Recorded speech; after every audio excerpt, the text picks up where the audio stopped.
అనారోగ్యం, ఉద్యోగం, వ్యాపారం అప్పులతో బాధపడుతున్నారా? వెంటనే జేకేఆర్ గురువు గారికి కాల్ చేసి ఈ వెబినార్ లో జాయిన్ అవ్వండి.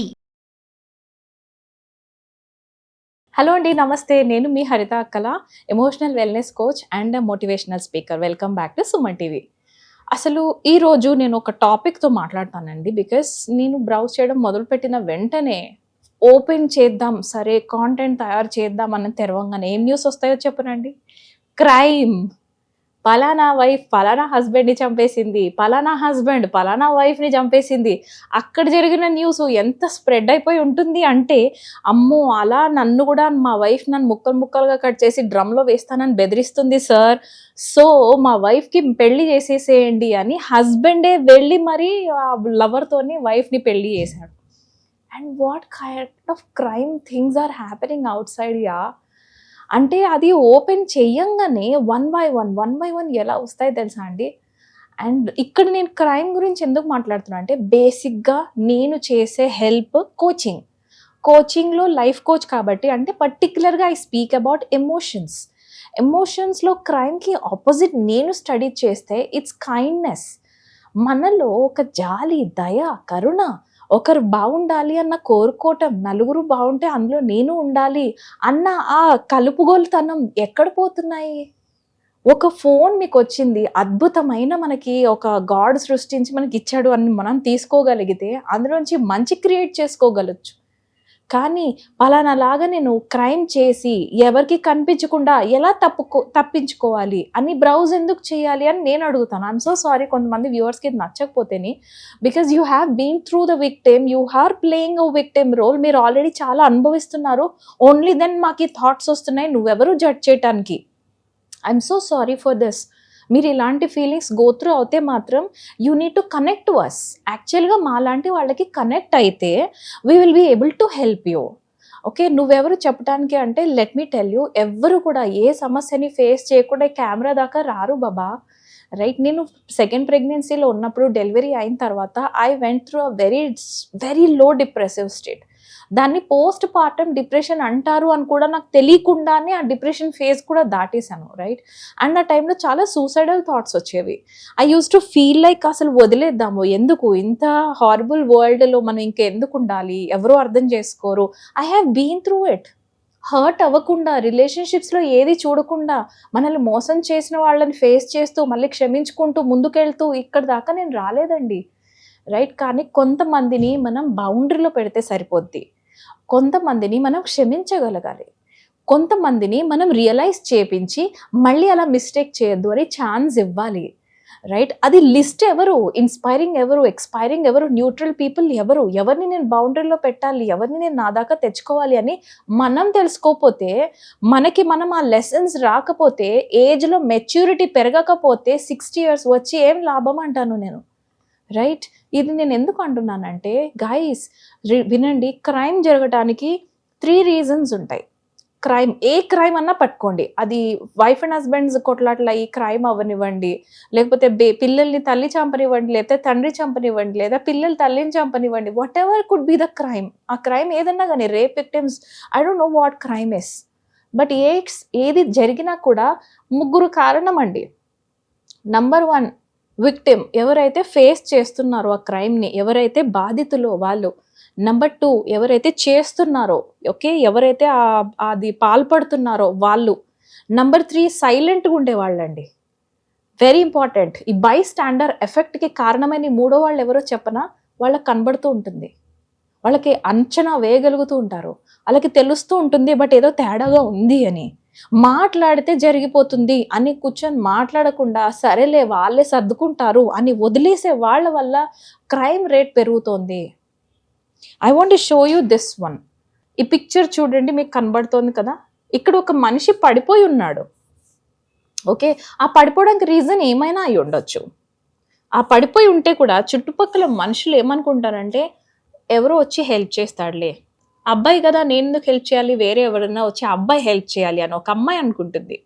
ఆఫీస్కి వెళ్ళే పర్సన్, ఇప్పుడు నేను అక్కడ బాస్కి రిపోర్ట్ చేయకపోతే నా డే శాలరీ పోతుంది, ఎవరి కోసమో నేను ఎందుకు డే శాలరీ పోగొట్టుకోవాలని ఇంకొకటి అనుకుంటాడు. లేదా కింద ఇంకొకరు ఎవరైనా కానీ, అమ్మో వాడు తాగి పడిపోయి ఉండొచ్చు, నేను ఎందుకు తీసుకెళ్ళి నాకు అంటించుకోవాలి, నాది కాదు సమస్య. ఫోన్ ఓపెన్ చేసి 108కి కూడా డయల్ చేయకుండా, మీకు తెలుసా చాలా వీడియోస్‌లో నేను చూసాను. ఫోన్ పట్టుకొని క్రైమ్ జరుగుతుంటే కూడా ఆపితే ఆపండి లేకపోతే లేదు. కానీ ఫోన్ పట్టుకొని వీడియోస్ తయారు చేస్తున్నారు చూసారా? మీ స్టేటస్‌లో పెట్టుకోవడానికి, లేదా యూట్యూబ్‌లో పెట్టుకోవడానికి, మీ ఛానల్ నంబర్ ఇంక్రీజ్ అవ్వడానికి సబ్స్క్రైబర్స్. ఇది చాలా బాధేసిన విషయం నన్ను. ఎందుకంటే ఈ థర్డ్ పార్టీ వల్లనే ఎక్కువ క్రైమ్స్ జరుగుతున్నాయి. రైట్? అంటే బైస్టాండర్ ఎఫెక్ట్‌లో ఎవరో వచ్చి తీసుకుంటారులే అని ఆ థర్డ్ పార్టీ ఎప్పుడైతే సైలెంట్‌గా ఉంటారో, వాళ్ళు చేయగలిగే హెల్ప్ చేయడానికి ఈ విక్టిమ్ అండ్ ఈ అబ్యూజర్ వీళ్ళిద్దరి మధ్యలోకి వెళ్ళలేకపోతారో, వాళ్ళ వల్ల క్రైమ్ ఆ రేంజ్ దాకా వెళ్తుంది. ఎందుకో చెప్పనా? ఒక మనిషి తోడు చాలు సరిపోతుంది. మనందరం ఒకప్పుడు ఎలాంటి సిస్టమ్ నుంచి సొసైటీ ఫామ్ చేసుకున్నామో తెలుసా? మనందరం ఒకప్పుడు అడవిలో ఉండేవాళ్ళం. ఆ అడవిలో అందరం కలిపి ఉంటున్నప్పుడు సెపరేట్‌గా ఉంటే ఏం జరిగిందంటే, ఏ జంతువు వచ్చి మనకంటే బలమైన జంతువు అంటే ఏ సింహమో, లేకపోతే ఏ టైగరో వచ్చి మనల్ని తీసుకెళ్ళిపోయి తినేస్తూ ఉండేవి. కాబట్టి ఆ టైంలో మనిషి అనుకున్నది, మనిషి ఒక్కడుగా ఉంటే తనకు తాను బతకలేడు. కాబట్టి సర్వైవల్ స్కిల్స్‌లో మనం క్రియేట్ చేసుకుంది సొసైటీ. అంటే ఒక నలుగురు మనుషులు లేదా 100 మంది మనుషులు ఒక చోట కాలనీగా మనం అంటూ బతికితే మనకంటే పవర్ఫుల్ ఇంకే యానిమల్ కాదు అని మనమే క్రియేట్ చేసుకున్న సొసైటీ. మరి when we are part of this society, where is our responsibility? Right? ఇంత క్రైమ్ జరుగుతుంది, ఒక అమ్మాయి పక్కింట్లో జరుగుతుంది, ఒక పక్కింట్లోనే మనకు జరుగుతుంది తెలియట్లేదు, పైనింట్లో జరుగుతుంది తెలియట్లేదు. Where are our social relationships? Right? పొద్దున లెగిస్తే ఫోన్తో బ్రౌజ్ చేసే కంటే కొంచెం టైం అయినా సరే మన అయిన వాళ్ళ కోసం టైం స్పెండ్ చేయాల్సిందే. వాళ్ళు ఏడవడానికి మనుషులు లేక ఇంత రేంజ్కి వెళ్తున్నాయి క్రైమ్. అండ్ మోస్ట్ ఇంపార్టెంట్లీ, ఎలా చంపాలి అని బ్రౌజ్ చేసే కంటే కూడా, I'm so sorry to say this, అది బ్రౌజ్ చేయకండి. ఎలా క్షమించాలి, ఎలా కైండ్గా ఉండాలి, నేను ఎలా దీన్ని దాటగలగాలి అని బ్రౌజ్ చెయ్యండి please. This is my request as an emotional wellness coach. మీకు తెలుసా 1972లో ఒక రీసెర్చ్ చేశారు. ఓకే, దాని ఎక్స్టెన్షన్ రీసెంట్గా ఇంకొక రీసెర్చ్ చేశారు. ఏంటి అంటే ర్యాండమ్ యాక్ట్స్ ఆఫ్ కైండ్నెస్, అంటే జాలి దయ వల్ల మనం సంతోషంగా ఉంటామా లేదా అనేసి. అక్కడ రీసెర్చ్ చేస్తే ఏం తెలిసిందంటే, అందులో ఒక డిఫరెంట్ యాక్ట్స్ ఆఫ్ కైండ్నెస్ ఉన్నాయి. అంటే ఎవరైనా పడిపోయిన వస్తువుల్ని మనం తిరిగి హెల్ప్ చేసి వాళ్ళు ఒక స్మాల్ థ్యాంక్స్ చెప్పడమో, దాని ద్వారా వచ్చే మన హ్యాపీనెస్, లేకపోతే వాళ్ళు సరుకులు పట్టుకెళ్తున్నప్పుడు మనం కూడా వాళ్ళకి పుష్ చేయడానికి హెల్ప్ చేస్తూ ఒక ఓల్డ్ పర్సన్ని రోడ్ దాటించటము. There are many random acts of kindness. అలాంటివి చేస్తూ కూడా ఒక చిన్న మాట, వీళ్ళు ఏం చేశారంటే ఈ టెస్ట్లో ఒక ఫోన్, వాళ్ళ పాత ఫ్రెండ్కి ఫోన్ కలిపి, you are doing an amazing job, నీ కష్టం నాకు కనబడుతోంది, నువ్వు ఇది కూడా దాటేస్తావు, నువ్వు బాగుంటావు, నీ పిల్లలు బాగుంటారు, నువ్వు ఇంత దాకా దాటుకుని వచ్చావు, నువ్వు ఇది కూడా దాటుకుంటావు.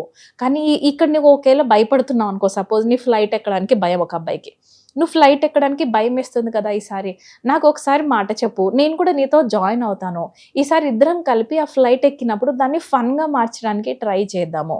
What are an amazing research తెలుసా? ఆ రీసెర్చ్లో వాళ్ళు తెలిసి చెప్పింది ఏంటి అంటే, చిన్న రోజు మొత్తంలో మనం 5 టైప్స్ ఆఫ్ ఎవరికన్నా హెల్ప్ చేయగలిగితే రిటర్న్లో ఏమీ ఎక్స్పెక్ట్ చేయొద్దు, not even thanks from them. ఎంత సంతోషంగా ఉంటామో తెలుసా అండి? ఈ కైండ్నెస్కి, హ్యాపీనెస్కి డైరెక్ట్ కనెక్షన్ ఉంది. Yes or no? ఇటువైపు వెళ్లకుండా మనం ఎందుకు నన్ను వాళ్ళు ఇన్సల్ట్ చేశారు, లేదా వాళ్ళు నన్ను చీట్ చేస్తున్నారా ఏదా, లేకపోతే లా ఆఫ్ అట్రాక్షన్ ప్రకారం మనం ఏదో ఆలోచిస్తామో అది రియాలిటీలో అయిపోతుంది. మనకి డౌట్ వచ్చింది సపోజ్ పార్ట్నర్ మీద, మీరు అదే పనిగా అదే థాట్స్, అదే రేడియేషన్స్, అదే వైబ్రేషన్స్ సిగ్నల్స్ పంపిస్తే యూనివర్స్ కనెక్ట్ అయ్యి రిఫ్లెక్ట్ అయ్యి రిటర్న్ వచ్చేది ఏంటి తెలుసా? మళ్ళీ అవే వస్తాయి. More the situations will come. ఎలాంటి సిచ్యువేషన్స్ క్రియేట్ అవుతూ మీ లైఫ్లో వస్తాయంటే పక్కా కనెక్షన్ ఎవరితోనో ఉంది అని. This is about you, it's not about them in general. మనం ఏం చేయాలి దానికి అంటే గో ఆపోజిట్. ఎస్, మీకు కంటికి కనబడుతున్నా కూడా proofs, go more for kindness. బాగా జాలి, దయ, కరుణ. వాళ్ళు అలాంటి మిస్టేక్ చేస్తున్నారంటే వాళ్ళు వెనకాల ఇన్నర్ చైల్డ్లో ఏదో మిస్ అయ్యారు. Go to the roots. మాకు కనెక్ట్ అవుతే నేనన్నా హెల్ప్ చేయగలుగుతాను. నేను అన్ని ప్రాబ్లమ్స్కి సొల్యూషన్ అని నేను అన్నాను. I'm N emotional wellness coach. But I will dig your emotions. మీరు దానివల్ల ఇక్కడికి వస్తుంది, ఎక్కడ సెల్ఫ్ డౌట్ ఉండటం వల్ల, ఎక్కడ మీ చిన్న పెరిగినప్పుడు మీ పేరెంట్స్ ఒక చిన్న మాట అనటం వల్ల లిమిటింగ్ బిలీఫ్ మీలో ఎంత స్ట్రాంగ్గా ఉంది, అది నేను పోవాలి అని అంటే FSFA ద్వారా, ఈ టూల్ ద్వారా మిమ్మల్ని ఎక్కడ నేను చేంజ్ చేయగలను, మీరు ఎలా హెల్ప్ చేసుకోగలరు, ఇది నేను ఎక్స్పర్ట్ అండి, రైట్? సో మీరు ఒకవేళ ప్యాటర్న్స్ చాలా నెగటివ్గా ఉన్నాయి, అసలు నాకు చనిపోవాలనిపిస్తుంది లేదా ఎవరైనా చంపేయాలనిపిస్తుంది అన్నప్పుడు please stop, take a pause తీసుకొని కనెక్ట్ అవ్వండి. Okay, it's okay to feel like that. అది ఫీలింగ్ తప్పు కాదు, కానీ ఫీలింగ్ వచ్చిన తర్వాత యాక్షన్లోకి అలా చేయడం తప్పు. ఈ మిడిల్ పీరియడ్లో నన్ను ఎంటర్ అవ్వనివ్వండి, I can help you out. Thank you so much for watching this video, but be kind, be kind. Okay, thank you, నమస్తే.